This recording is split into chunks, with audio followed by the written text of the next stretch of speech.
right. Well, it's Sunday here on Fans Only Sports Network, Unapologetic with Chet and Duffy right here. Welcome, everybody. And I mean, today was a very interesting day to say the least. And I mean, Duffy, first off, how we doing? This is kind of a weird opener, but I know that was one of your worst, honestly. But yeah, no, not gonna lie, I sold hard on that. Chet always does a great job opening up. He was just a little bit nervous this morning, but great Sunday. We said the last World Cup final, 3-3, and then Argentina winning in penalties 4-2. It was beautiful. It's a great game, probably the best game of soccer I've watched probably ever, honestly. But me and Chet. We're going to get into that a little bit, but me and Chet also have a big fantasy football matchup, a rematch of last year's championship. I'm the 6th seed. Chet is the 3rd seed. I'm going to kick this kid in the, You might. Hopefully. Jennings is really coming in hard. My team's coming alive right now, dude. I had Waddle get me that 6-7 yard touchdown last night. I was so smizzed watching it. It was great. I was like, no, I was in my bed, like lying down. I was like, no way, let's go. He was doing nothing before that, but I mean, dude, Chet's my guy. Best luck to him, but let's get into it, man. World Cup final was an incredible game we just watched, huh? Yeah. So, I mean, you see the first half. Argentina already up 2-0 as we go into halftime, and then coming out, France ties the thing up at 2 apiece. Mbappe really just setting the tone for what the future of soccer is going to look like without Lionel Messi. But then Argentina goes up 3-2. France comes right back off a penalty kick to make it 3-3 by Mbappe. And we just see them go into extra time. And it was just back and forth. It was, without a doubt, the most thrilling soccer match I've ever seen in my entire life. I have to say that, like right off the rip. I mean, incredible. Both sides, you could see they put everything onto that field today. And at the end, it came down to 4 straight penalty kick goals from Argentina to secure the deal. And Messi rides off the sunset with a spectacular end to his career, the final World Cup he'll ever play. He rides off with the championship win. And, I mean, I'm French, so for me, I wanted to see France win, but to be honest. Me too. French boy. Yeah, I'm a big French boy, but at the end of the day, dude, I wanted to see Messi win it. Like, I originally was like, if France is in the World Cup, I want to see him win. But honestly, when I found out it was Argentina versus France, I'm like, nah, I want to see Messi win. He deserves it. He really does. He proved he is a soccer player that we will truly never see a player like him ever again. He is without a doubt one of the greatest to ever play the game. But, arguably the greatest, Arguably the greatest. And but I give credit to my boy Kylian Mbappe for France. Had 3 goals, a hat-trick in the World Cup final, and losing it's very disappointing. But 24 years old, this guy is second. I think he's tied now with Messi for the most goals among active players. But Messi 2 goals, 1 in extra time. Like you said, Che, he's a GOAT. He's a legend. Everyone in the world knows this guy, and for good reason. He's a beast. But the team on his back, had that goal in extra time. Knocked down a penalty kick as well. And it was just beautiful to see. I mean, it was a class game of football, as they say. It was class. It was beautiful. And Argentina coming out on top. It was just great to see, man. It made me happy. Just watching a game like that made me happy. And definitely it made me happy because it's not like, I mean, the last World Cup game I watched, final that was the one 8 years ago, I believe, where Germany and Brazil played in the final. Another extra time game. Germany and it was actually Argentina. Argentina lost that one. Yeah. Yeah, and I mean, Germany kicked the crap out of Brazil in that final, and it's just that was the semifinal. Yeah, that 7-1 game. Yeah, ridiculous. Yeah, and then Argentina also getting revenge. They got knocked out by France in 2018 in the knockout round, and getting their vengeance. And Messi riding off, like you said, in the sunset, man. His last international game ever. It's beautiful, man. I'm happy for him. Yep, absolutely. A big congratulations to the Argentinian national team. I'm trying to be like Messi right now with my tattoo, bro. Wait, is this a real tattoo? Yeah. What? You're capping right now. My tattoo, it's real. Just kidding. When did you get? It's from Amazon. Just play it. It's. I was gonna say, bro, like you would have told me that you were. I'm not a big tat guy, dude. Like I really just like. I think it's important to love your natural skin, but tats are cool. There's not for me. But Same. I just want to test it out, see it go the function, and see if Hey, I can get the it doesn't ladies. look bad. It looks good, man. I got to admit. Thanks, bro. I have one right here too. Yeah, that one's I'll honestly the one I was like eyeballing earlier because I think I saw it on Jared's story. Yeah, it's not bad at all. That looks Yeah, good. he called me an NPC. Like, sick, Jared. Jared doesn't know anything. He's a moron. Love Jared, man. He's a great guy. He is. But to move into some football, the football we know and love, games have already kicked off as we speak, but this game does not kick off until 4:05 today. The New England Patriots taking on the Las Vegas Raiders today. Sitting at 7-6, third place in the AFC East, going up against a Vegas team that is at 5-8 and is third as well in their respective division. However, this could be an interesting game. As of right now, the Patriots are not the favorites. Right now, Raiders are favored at -2 on the spread. And for the Patriots, they had themselves a pretty solid win last week against the Arizona Cardinals. Final score 27-13.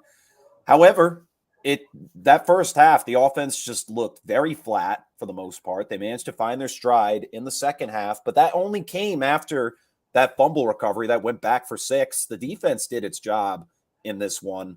However, I just think if we want to be able to beat a Raiders squad, this is a talented offense. You got you got Derek Carr throwing to Devontae Adams, running the ball with Josh Jacobs. There's just a lot kind of on the table here.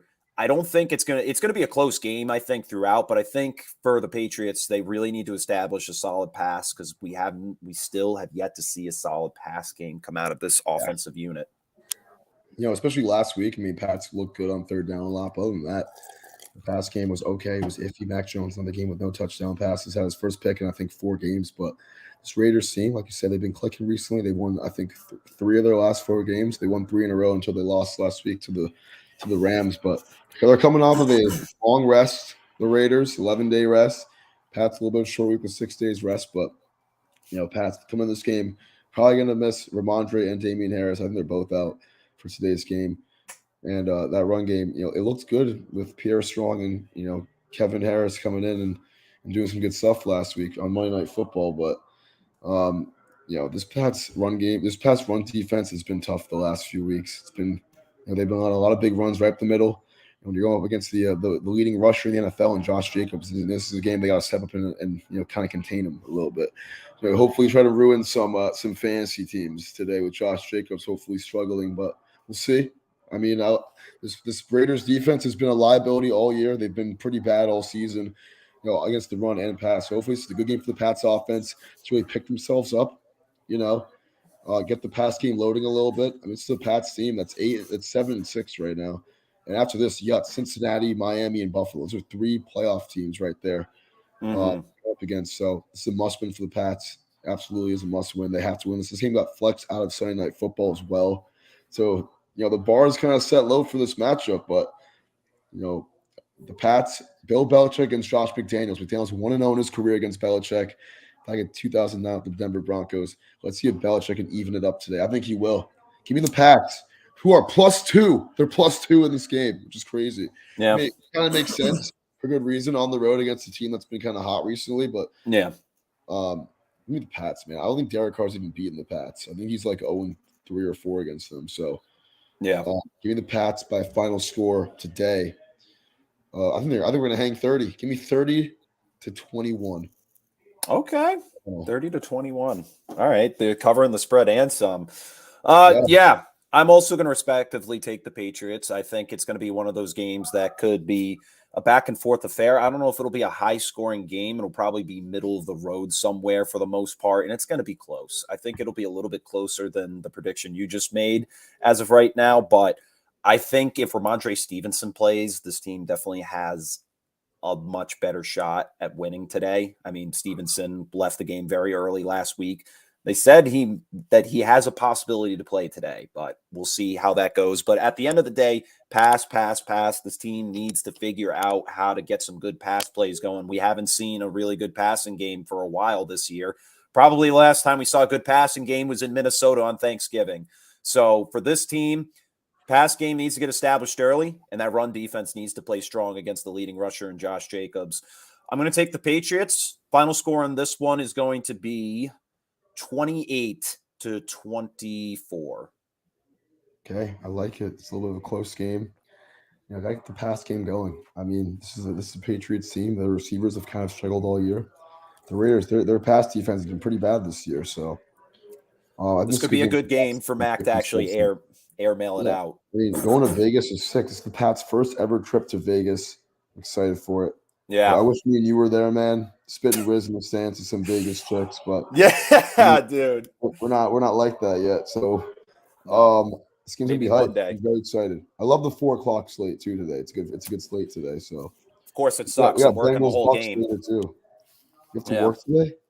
Yeah, dude. Every Sunday I work. No, what time are you working at? 4. The TV. There's no tellies at your. Oh, there is. So I'll be able to Pats see game it. Probably, right? Yeah, they'll put the Pats game on, but I guarantee I won't be able to watch the majority of it. There's never like red zone or anything. No, they do. They have red zone play sometimes, but if the Patriots are on, they're going to play the game. Yeah. As they should, though. As they should. This is the region. Give me the Pats be 8-6. I need 2 more wins from this Pats team to get over 8.5 wins. I put $50 on that before the season. Ooh. Over 8.5 wins. So I need this. I need this pretty bad today. So that concludes our thoughts there on the New England Patriots. And I feel like before we move on to the final segment, we have to talk about some of yesterday's games. And I think the one you have to talk about is the Colts-Vikings game. I remember going into work and being like, okay, it's 1 o'clock. The games are starting. This is weird. It's a Saturday. It's something we don't usually see as NFL fans. But Saturdays have really become a common occurrence late in the season to air games, which I like, honestly. It's kind of cool. You wake up on a Saturday and you're like, hey, man, before I actually have a good day, that's already a good day because it's the weekend. Football's on before Sunday. Love it. And, of course, I'm working, and it's 1 o'clock. I see the score 0-0. And then a couple hours, like maybe an hour and a half goes by, and I'm standing in the kitchen, and I can't really leave the line. I'm the one controlling everything of the flow in that restaurant. And I look out the door because there's a window there that shows the outside to one of the TVs. And I look out the door, and I see it's almost the end of the first half. And I look, and I'm like, 33-0 Colts. Yeah. I couldn't believe Colts. Like, exactly. I couldn't believe it. Like, I'm sitting there being like, how are they blowing them out in the first half? It's like watching a college game. And I go through the rest of my day, and I didn't even know what happened until I got in my car and started driving to Burrville, and I look at the score, and I'm like, 36-36. And they're heading to overtime. Yeah, bro. It's ridiculous. We watched it at Ocean Mist yesterday. It was crazy. I mean, Matt Ryan, he is now the quarterback of 2 of the most iconic blown leads in NFL history. So, here's the thing about, I mean, the Colts were up 33 donut at halftime, which no one expected. The line at first, the Colts were plus 3.5 this game, so it was really sus, that line. And then Vikings came back and won it. I mean, that's one of the best comebacks ever. I mean, it really is in terms of points. But it's just crazy, man. Gotta give Kirk Cousins a lot of credit in that Vikings team. Your ass is lucky I benched Kirk against you. He had 30. I know, bro. I saw that. And then even what's his fit? Well, Donovan Peoples-Jones. He only had 11 points though. He's not a playoff starter for me, anyways. No. But he had the only touchdown in that game. That was another shitty game, Browns Ravens. But Kirk Cousins and this Vikings team, they're legit. 11-3. They clinched the division yesterday. It's awesome what they've been able to do this year. And it really kind of silences it's the best win of his career. And it really, in my opinion, silences a lot of the doubts on the Minnesota Vikings this year. This is a different Vikings unit, a team that we didn't expect to really be this good. We knew they'd be good, but not at the rate they're playing. With the win yesterday, they move up in the standings. Like you said, clinching the division. They are now 11-3 on the year. They only trail the Philadelphia Eagles right now in the standings. They are the 2nd seed in the NFC North. And like I said, this silences all doubts. Yesterday, I mean, at half, I think in fantasy points, Kirk had like -2 points on the day, finished with 32 He had overall. 34 second half points. And am I goofy? Benched him, bro. This team was And down 36-7 with 18 minutes left. it's crazy. so funny because our man Alden Dara said to me yesterday, he's like, dude, Kirk was just like at halftime, he's just like, here, hold my beer. And he just goes off.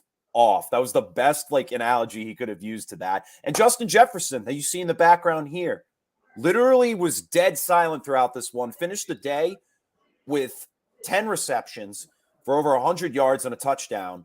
And of course, the touchdown. 12 catches. Yeah. And of course, the touchdown coming on our old Patriot cornerback, Stephon Gilmore, the one who was shadowing him throughout that game, gave up the touchdown. And I mean, the Vikings have really proven themselves now to be a playoff team that could potentially make a Super Bowl push.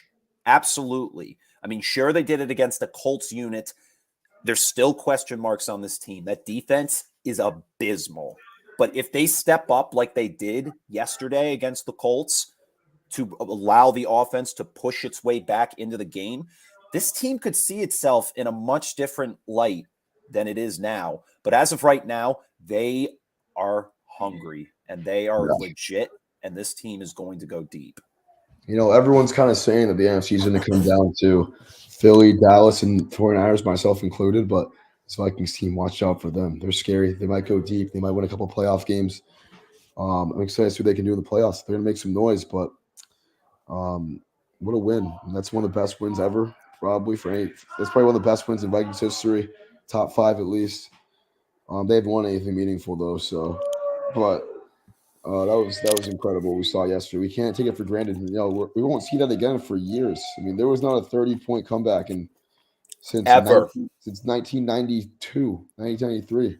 Those Oilers games. So, you know, that's the record I really thought would never be broken for the largest comeback in terms of points.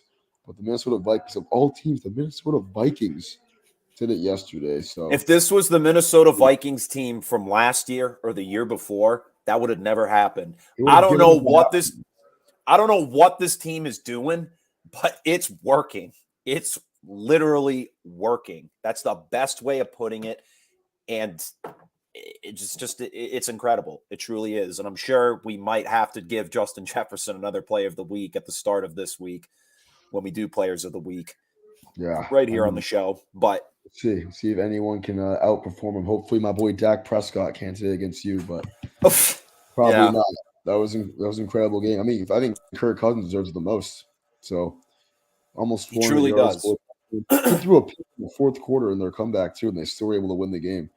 But Matt Ryan, sucker, man. You can't lose that game. So that's crazy.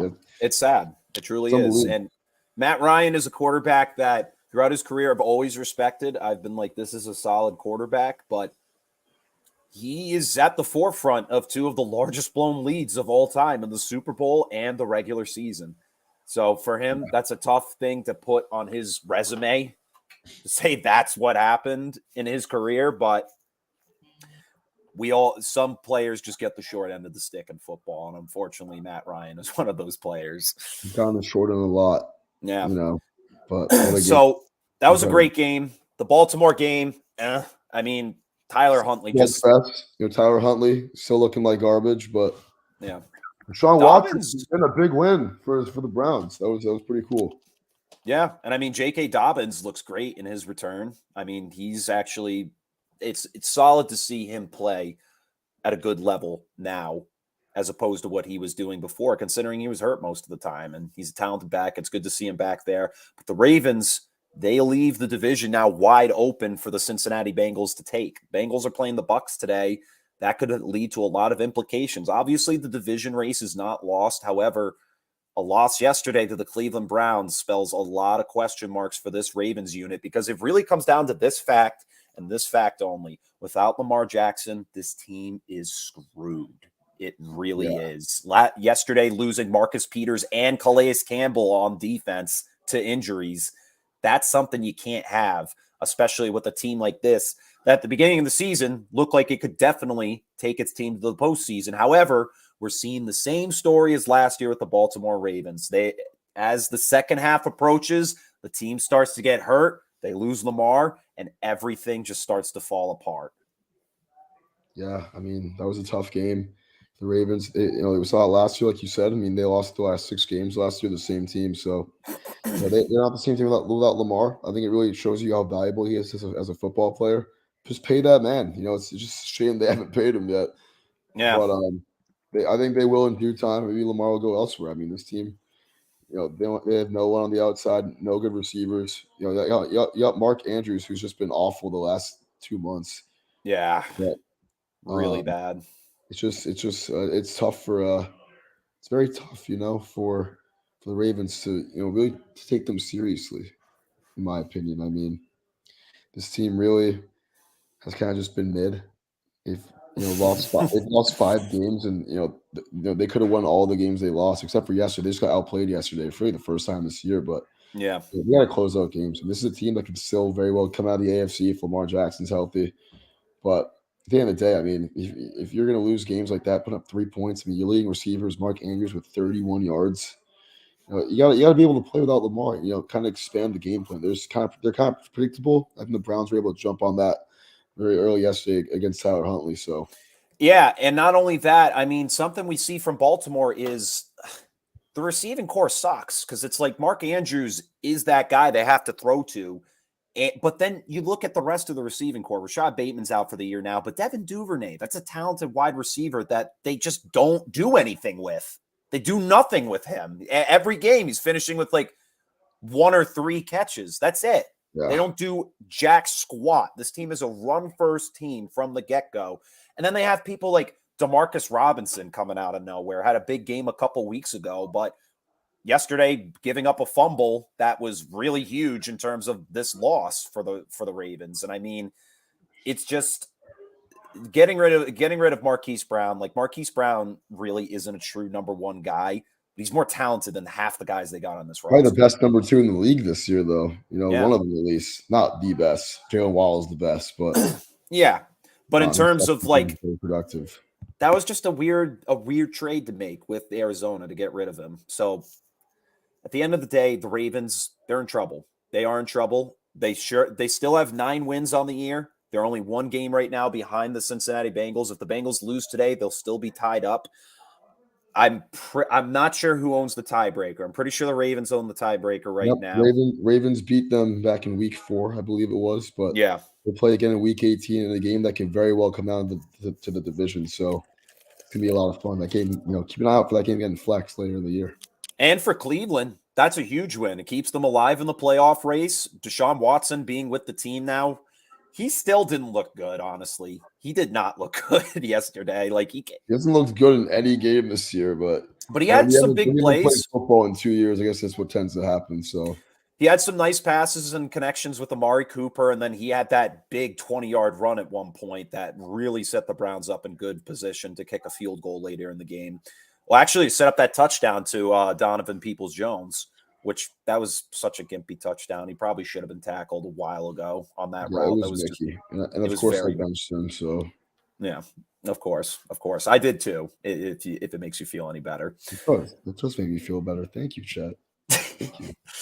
But so Browns take down the Ravens 13-3 in Cleveland. And then the 8:30 game, I was out, so I didn't get to watch a single snap of this game, really. But the Bills took care of business in Buffalo. The Dolphins gave them a run for their money, however. Final score on this one was 32-29. It was a great game from what I saw in some of the highlights and replays. Jalen Waddle having an amazing game all around. But surprisingly for the Buffalo Bills, the leader on the team was Dawson Knox, 6 receptions, 98 yards, and a touchdown. Josh Allen finished the day leading the team in rushing, 77 yards on the ground, and then throwing for 4 touchdowns for 304 yards through the air. Bills, with the win, clinch a playoff berth and further stretch their lead in the division race.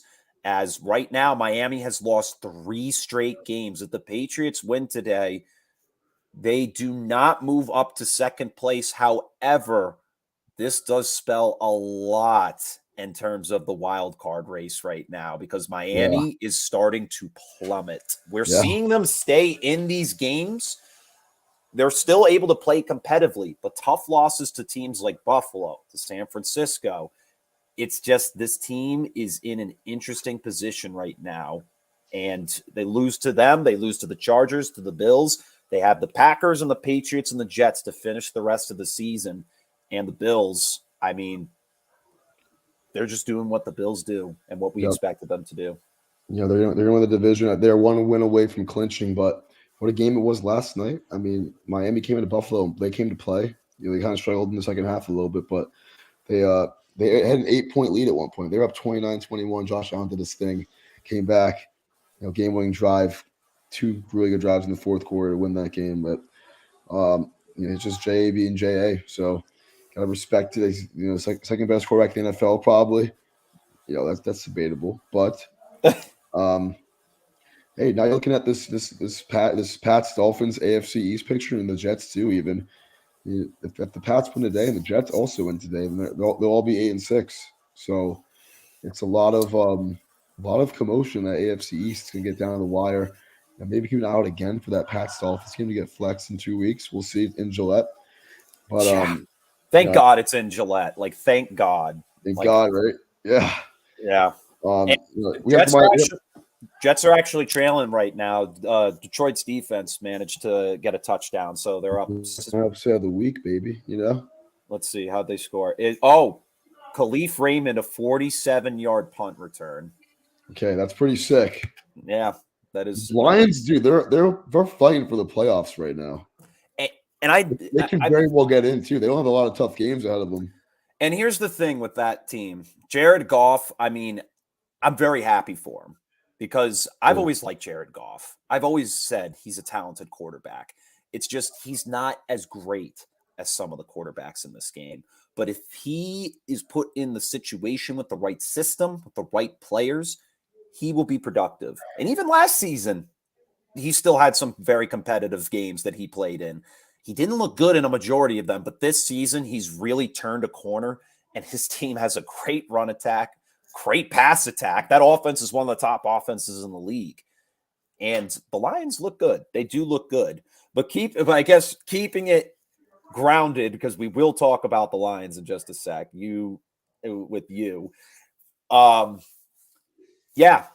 For Buffalo, this is a huge win for them. They're one step closer to securing the AFC East for another third straight year. Yeah. And for the Patriots, this is huge for them. They get themselves an opportunity to get back and potentially move up in the seeding in the playoff race. But a win today is crucial. And for the Dolphins, they just have a lot to really discuss because this is one of the most high-powered offenses in the league. I mean, Raheem Mostert had 17 carries yesterday for 136 yards.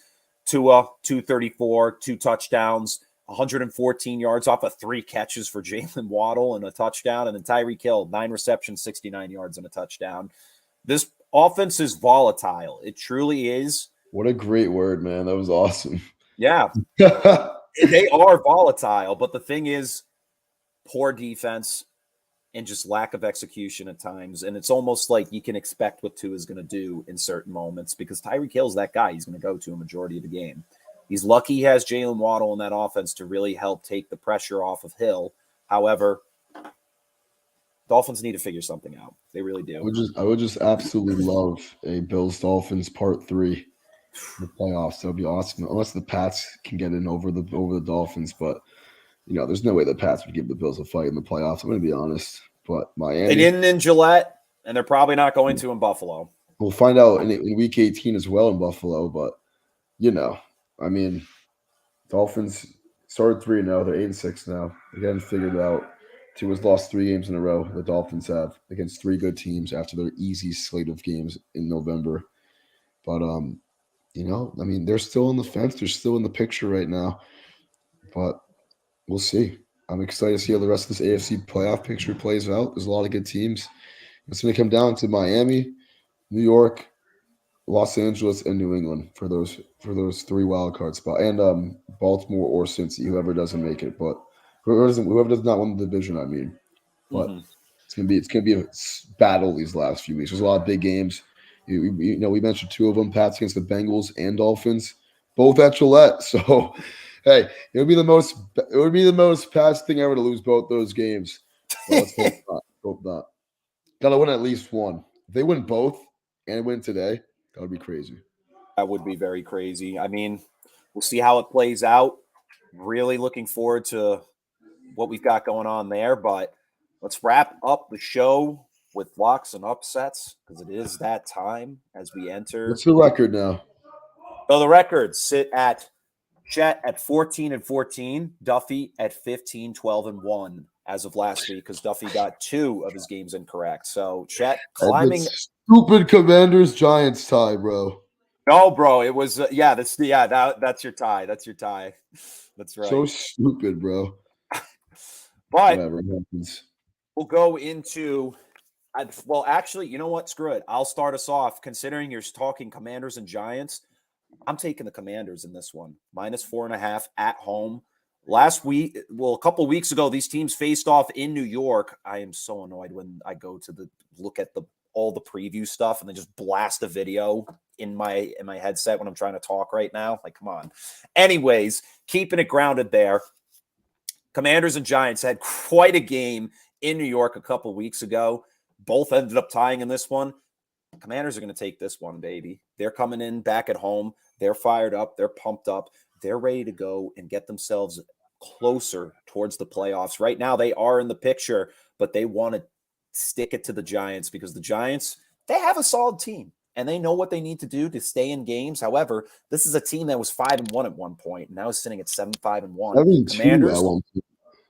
Exactly. And now this is a Commanders unit that is really just their stock has rose ever since Taylor Heineke took over for the likes of Carson Wentz. So as of right now, I think the Commanders are going to bring a lot to the table with Scary Terry and, of course, Brian Robinson Jr., who's really stepped it up and since he's taken over that backfield, and Gibson's going to get involved a lot in that run game. And Heineke, he's going to deal, baby. He's going to airmail that ball out right where it needs to be. And it's going to be a close one. Daniel Jones and Saquon Barkley and the Giants will put up a fight, but the Commanders will sneak away with a game-winning field goal. Final score in the affair will be 26-24. I like it, Chet. It's a good prediction right there. I got the Commanders in this one as well. At home on Sunday Night Football, it's going to be a good game. I'm glad this game got flexed. Some NFC East love. And I think Taylor Heineke takes care of business. I mean, this Giants team has not won a game in over a month. It's unfathomable. I think they were 7-2 at one point. But this is a statement game for both these teams. And I think if the Giants win this game, then they might be for real. But I like Commanders at home. They're -4.5 right now, which is the lofty spread for a divisional game. So the odds makers really think that they can really win this, So I like the Commanders too. I'll pick them by a final score. I think a little bit lower scoring. I'll say 21-16, the final score. They cover barely. Okay. So my lock of the week. Let's hear it. 2 7-6 teams playing today. I think this is a statement game for this young man, Justin Herbert. Give me the Chargers -3. It's the Tennessee Titans today. I mean, Titans lost 3 in a row. They're due. They can very well win this game. This is a tough lock for me to pick, but I like the Chargers. I like Herbert. This is a game, that we've seen him lose the last couple of years. We saw it last year with the Chargers. I mean, they lost 2 really bad games to, ruin their playoff hopes against the Houston Texans and the Las Vegas Raiders, that crazy Week 18 game.